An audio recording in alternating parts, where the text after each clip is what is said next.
اعوذ باللہ من الشیطان الرجیم بسم اللہ الرحمن الرحیم۔ آج میں آپ سامعین کے سامنے سورہ کوثر کے وہ اوصاف اور وہ خصوصیات بیان کرنا چاہتا ہوں جن کی طرف ہم اکثر متوجہ نہیں ہوتے۔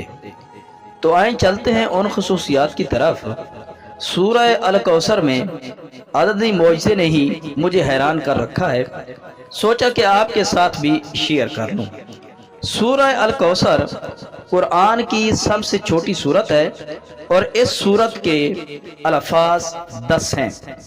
قرآن بذات خود ایک معجزہ ہے، لیکن جب سورہ الکوثر کی پہلی آیت میں ہم دیکھتے ہیں تو اس کے حروف 10 ہیں۔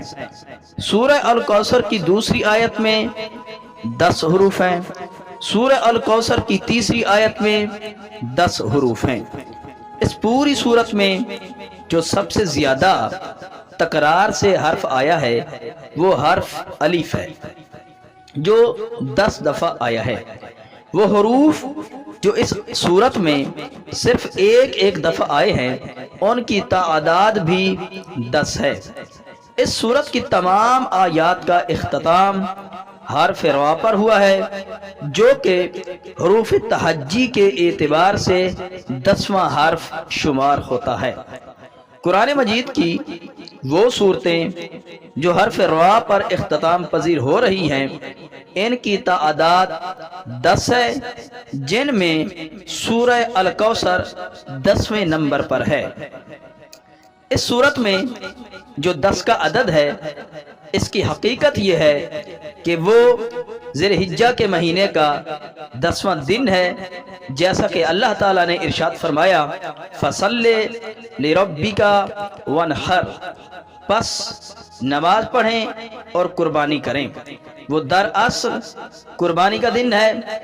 اللہ کی شان یہ کہ سب کچھ قرآن کریم کی سب سے چھوٹی سورت میں جو ایک سطر پر مشتمل ہے میں آ گیا۔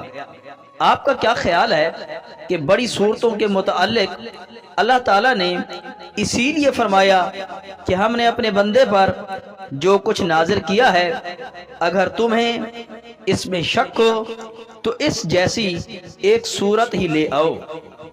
تو میں کہنے کا حق رکھتا ہوں کہ جو صورت جناب زہرا کی شان میں اللہ تعالیٰ نے نازل فرمائی، جب اس صورت کا پوری دنیا مقابلہ نہیں کر سکی تو جناب زہرا کی شان کا کوئی خاتون کیسے مقابلہ کرے گی؟